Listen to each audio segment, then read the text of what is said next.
ஆனந்தி மாஸ்க போட்டுக்கிட்டு ரூமுக்குள்ள போறாங்க. அகிலான்னு நினைச்சு ஆனந்தி கிட்ட அத்துமீறாங்க.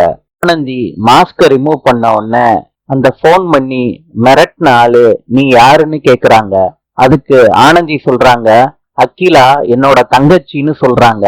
நீ அவளை மிரட்டினியாமே, அதனாலதான் உன்னை கண்டிக்கிறதுக்காண்டி நான் இங்க வந்தேன்னு சொல்றாங்க.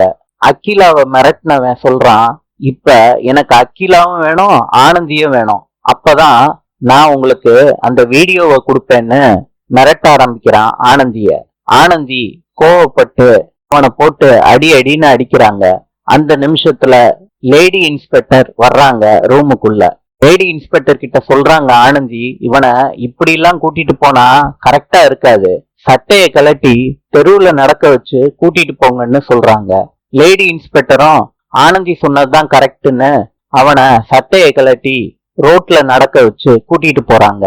பத்திரிகையாளர்லாம் போலீஸ்காரங்க கிட்ட இந்த ஆளை எதுக்கு சட்டைய கலட்டி ரோட்ல நடக்க வச்சு கூட்டிட்டு போறீங்கன்னு கேக்குறாங்க.